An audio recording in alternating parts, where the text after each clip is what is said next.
if I'm in the 80s, child, like saying Red Rover, right? Later on this week. I said, yeah, and So you're now harassing you played pretty your good HR. yesterday, didn't you? I said, so who around here do we Marquette speak to about was the young, HR but still, department? they- Because Yeah. they're an HR Coach's for son the beat HR. you, Ken. It was fun. It was That a good other time. black boy, what's his name?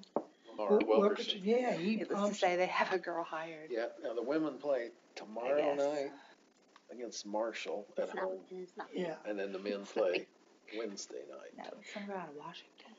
Who do they play? I don't County? remember. Milwaukee. Milwaukee. It's yes. at home. That's right. Okay, it's 4:00, so we will go ahead and call the meeting to order. The first thing on the agenda is the approval of the October minutes. If anyone has any corrections or comments, I'll make a motion that we accept the October minutes as presented. thank you. All in, do I have a second? Yeah. Thank you. All in favor, say aye. Aye. Any opposed? Okay, thank you. The claims, for October are next. Any thoughts, questions about those? I was curious, I was looking through them and I saw over $1,400 in an emergency at Freeman Field. Emergency call for lighting and disconnect, I think that says. It's very tiny. What line number is that under? It's line 224. It's very tiny. Might be 234. It's under repairs and parts. It was October 31st. The mower. It says lighting and disconnected repair at There Freeman. was, Emergency call for lighting and yes. disconnect repair. It's under 236, part development. It's on the second page. Okay, Yeah. got it. Oh, for- 236. I was looking at the number above it, not the number Yep, below it. number Sorry. below, park development. Yeah. So I was curious about that, and the one above it, repaired diverter. I know you said that the winterizing made sense, but I didn't know what Yeah, we so had that, repaired. okay, so I'll cover the JTR pools one first. That is the diverter valve on the splash pad.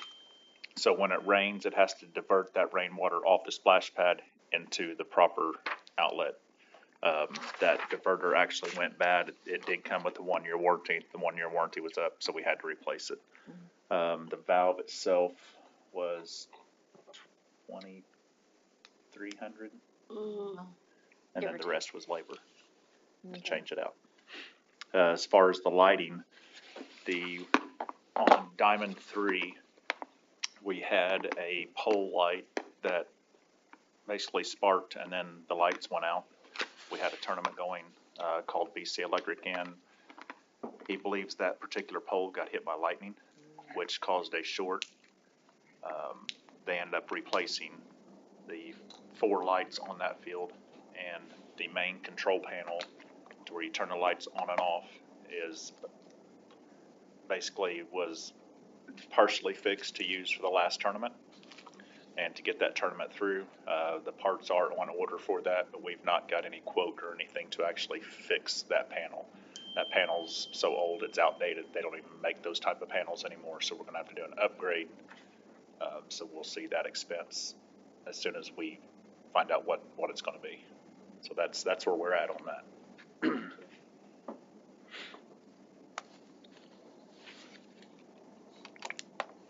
Any other questions? I did have another question. Oh, $1,700 for pickleball courts. Is that a racket rack? Is that what that is? Yes, so Okay. we didn't have any place to store pickleball's up and coming. Everybody knows that. It's very busy, and when people come to play, they want a place to store their rackets so they know that they're up next to play. So we bought 4 of those. They are a PVC style that is supposed to last for years. Right. And we looked at several different ones. I even went down to Brownstown and looked at theirs. These are actually locked onto the fence to where they can't be taken off unless you have a key. I'm sure there's other ways, but you have to have a key to get the lock off. So that's going to won't be anything that we have to replace unless something happens that a tree takes the fence down and, something to that extent, so. Plus, in order to have true pickleball tournaments, you have to have a place for paddle, rack, Interesting, their paddles to go. right? Interesting. I think I say this every year, but I had no idea that we were still doing horseshoe tournaments Oktoberfest weekend. The guy's name, Glenn. Glenn Hall? Holland. Holland, Glenn Holland. He has done it since I've been with the city. And it used to be on our schedule of events. I've just never heard anybody mention it. I hear it here, and I never hear it on our schedule of events. So our department actually purchases the trophies, and then we have the plaques hanging outside mine and Tracy's office with the past winners on it, and we also update those plaques every year. Anything else about the claims? So you might add that to your I'm going. events. I'll make a motion that we accept the October claims as presented. Thank you. Second? Thank you. All in favor of approving the October claims, say aye. Aye. Any opposed? Okay, thank you. Moving on to the 2211 and 25039 balances. I know that those were late coming, but this that I pulled up this afternoon is up to date. Yes. Okay. So any questions on those? I looked and didn't see 'em.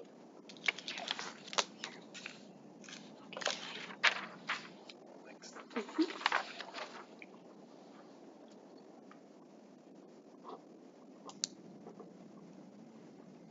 So I would like to make, let's go back to this at the end. Let's go through this so that I get a chance to look at the update, because I didn't see the update. Oh, okay. And if Gary's just looking now, it gives us a second to look while you guys were telling me. You want a paper copy of it? Oh, no, it's in my packet, but like, is this the updated, what we have? Oh, okay. Okay. Yes. All right, so let's circle back around because he's reviewing now. So just go on and then we'll come back before we. Well, I'm hesitant to do that because if we're getting updates, you guys can't absorb the updates and the balances at the same time. We can wait a minute.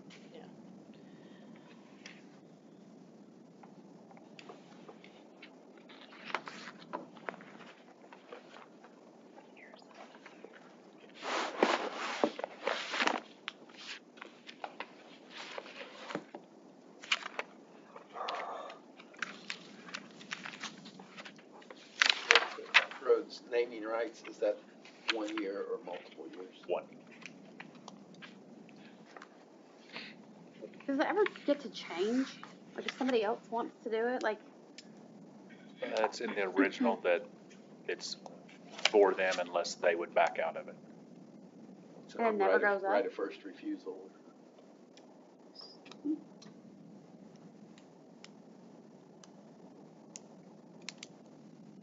what was the question? It's for the JCB Pavilion sign. It's basically what it is. It's on the front of Crossroads Pavilion.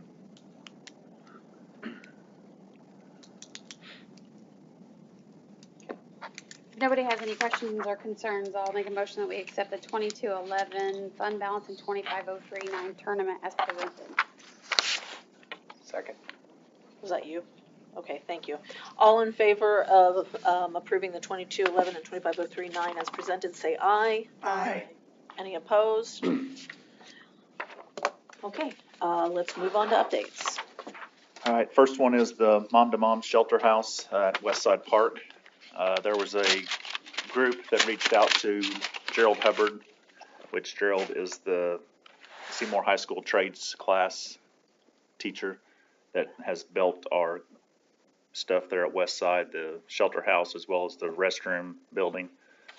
They would like to see a shelter house built closer to the splash pad for some shade for the parents and grandparents that sit and watch the kids play on the splash pad. That we really didn't have anything like that as far as a budget, and they have created this group to get donations, sponsorships, things like that in order for this to happen. Currently, we have a little over $1,000 donated for the shelter house, and they are aware that once we have the correct amount of money to get the shelter house completed, that's when we would actually start construction of the shelter house. What is the total of the needed? I think we're looking between 12 and 15,000. Do we have a square footage idea? It would be the same, it'd be a 20 by 20, just like our current one that they built. That way we're not spending money for plans and things like that. We're gonna use the same plans that we had on the other shelter house that they built. That way they match. So we have 2 shelter houses now in operation, Currently, we have 2, yes, the Would be old one on the 3. west side of West Side Park. West Side Park. Yep, and then the one on the east side of the park, and this would be the third one, which would be located closer to the splash pad, either on the north side of the splash pad or the east side. We can't, that's the only 2 sides we could build it on because of the plumbing and the current building that's already there. Have we had much vandalism down there? Not lately. I mean, you're still gonna have the people that like to, Oh, with a splash pad? splash pad, no. Okay. I think the cameras actually detoured a little bit, even though we did catch a little bit of vandalism on there. They knew that we posted those videos online, and I think that people realized that, hey, it's a possibility of getting caught, so. Any questions on that? We'll keep you guys updated once we get closer to that project taking place. Next up is the HWC pool update. Everyone knows that we are doing a big remodel of Shields Park Pool. The bids have been sent, or the invitation to bid has been sent out. There is a proposed timeline, which it's not really proposed. That's the timeline we're going to follow in your guys' packets. I believe it's page 3 of if you're on the computer. We've posted the bids, the plans for bid, and we've publicized them into the Tribune. Wednesday, November the 12th this week. It will also be published as far as an invitation to bid in the Tribune. And then November 19th, we'll hold a pre-bid meeting here at City Hall. And then on December 11th will be the bid opening at the Board of Works meeting. On January the 8th, we'll award the contract at the Board of Works meeting. And on January 15th, we'll have a pre-con meeting here at City Hall and issue the notice to proceed. Construction should start by the end of January, to where the pool will be open for the 2026 season. Questions on that? If not, we'll move on to the Christmas tree at Crossroads. The tree that was there was dead.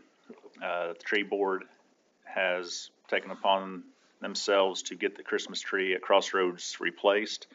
And you can see the pictures now. It's a 12 to 15 foot tree that was installed by Naturalscape. And they will also take care of helping us maintain that tree. The reason that the old one died, we were told today in the tree board meeting, is the roots just had nowhere to grow into. He said there was topsoil about an inch and a half down. Other than that, it was rocky and asphalty. And so when they put this tree in, they actually made where the root ball would go in at a bigger area. I think they said, 15 feet? And added a lot better dirt and soil for that tree to grow. So hopefully this one will last us for several years down the road. Next item is the tulip project. This is something that City Hall group started a couple years ago. We currently just got 20,000 tulip bulbs in, and last week the guys, myself and some other people here at City Hall, were able to get 10,000 of those planted on the Walnut Street roundabout. And hopefully sometime this week we will start on the 10,000 that goes on the O'Brien Street roundabout.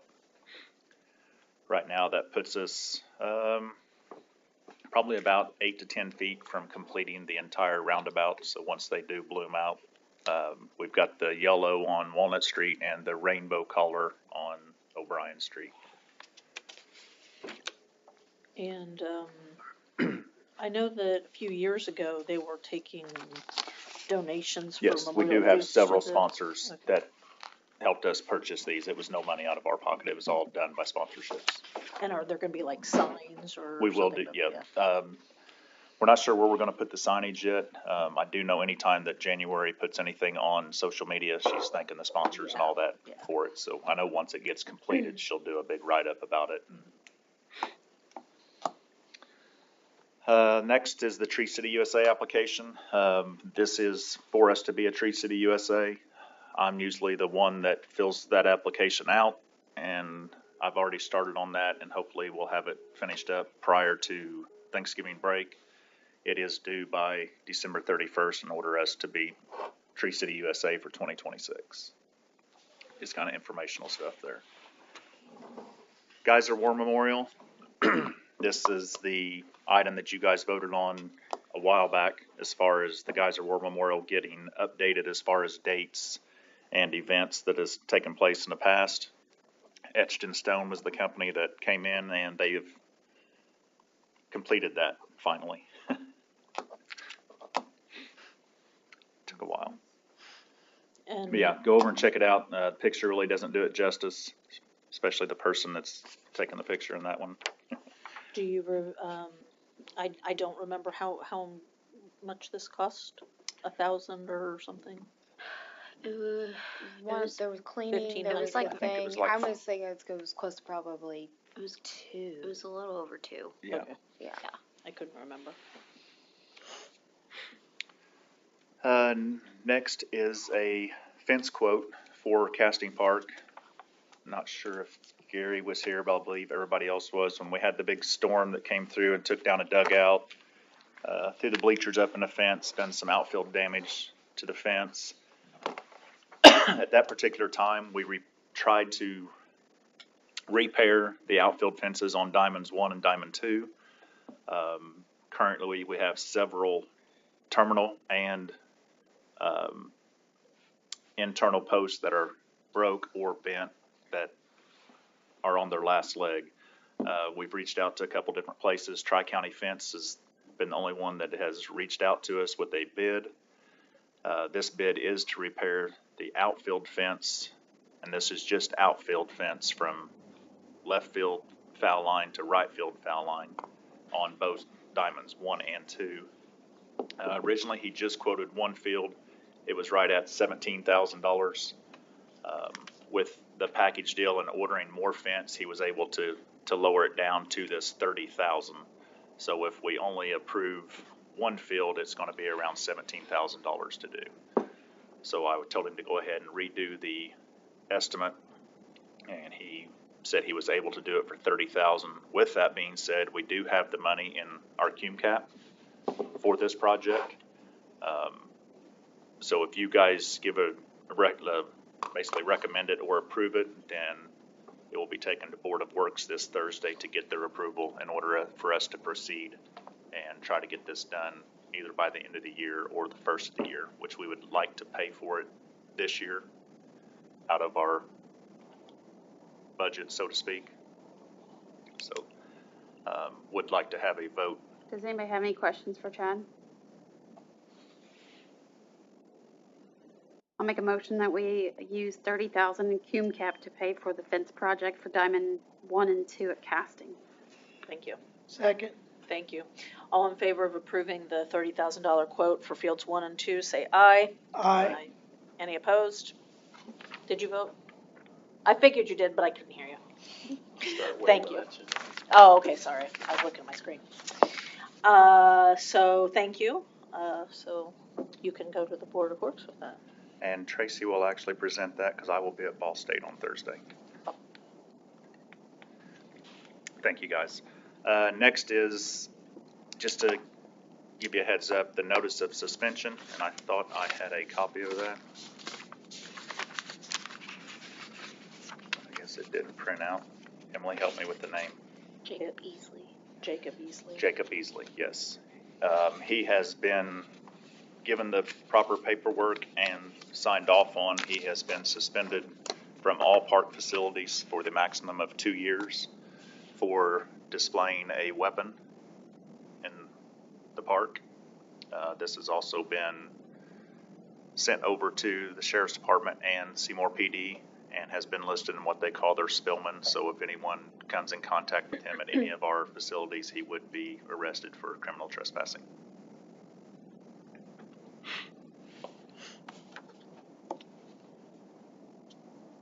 Any questions on that? If not, we will go into the program and league update. The first one we have is the Parks Elves in Action. This is a new event this year. Our goal was to help 10 families provide Christmas for their children. I don't want to say sold out, but we hit the max of 10 families in one day, and we currently have a total of 33 children.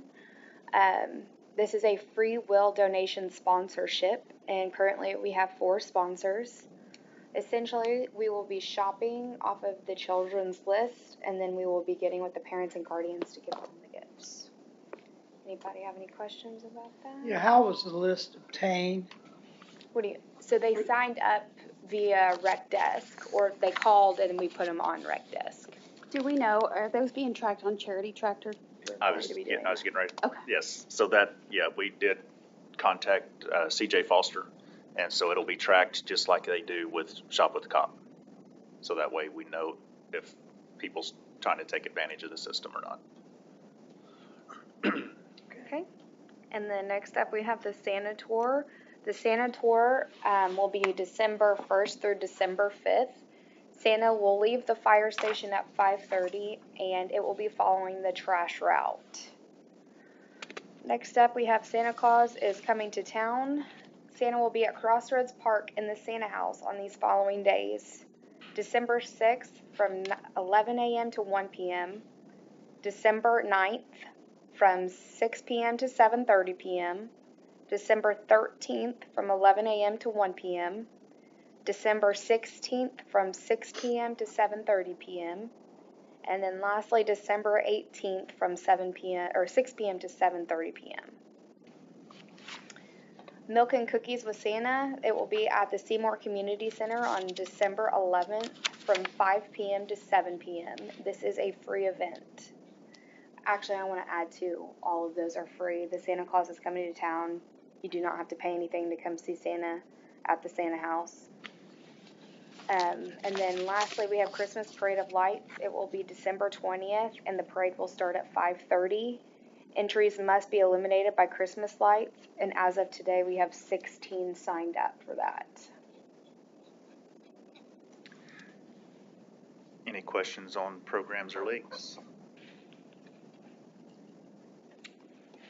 While we're on programs and leagues, or I can do it under miscellaneous, we do have a new program that came in. Do you want me to wait for miscellaneous or hit it now? Go ahead and do it now. Okay, so we did find out last Thursday that the Christmas at Crossroads was not being done by the people that normally did it. So us as the Parks Department has picked that event up, and we've already, since last Thursday, we've come a long way very quickly. We've gotten several sponsors. We've got the reindeer and an elf lined out to come. We've got Santa coming, so we're going to make it happen. This is the event that actually lights the city Christmas tree.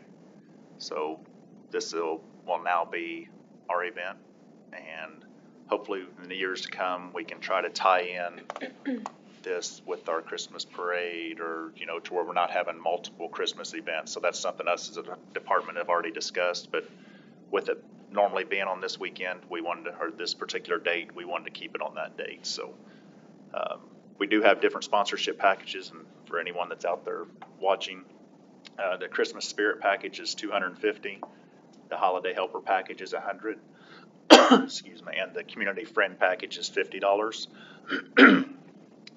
So what we plan to do with any leftover sponsorship money of this, if we have anything left, which we're hoping that we do, we're going to kick this over to the Parks Elves in Actions to give even more money there to go and help for the kids in need. So we've got a lot of different things going that we could throw into one bigger program and make it bigger, next year. So that's what we're looking at doing.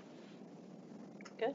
And that event will be November 29th at Crossroads Park. That's the parade. No, that's the Christmas at Crossroads. That's the new event that we picked up since last week, Okay. And what hours? November is that? 29th. 6 to 8. Yes, November 29th from 6 to 8 at Crossroads Park, and that will be the lighting of the city Christmas tree. The new city Christmas tree. All right, any questions on programs or league updates? Not, we do not have any reservation requests, and I'll open it up for miscellaneous business. Anybody got anything? Nothing? I don't have any problems, no. Then I would entertain a motion to adjourn. I'll make a motion that we adjourn. Thank you. Do I have a second? Second. All in favor of adjourning, say aye. Aye. I need- So I will see everybody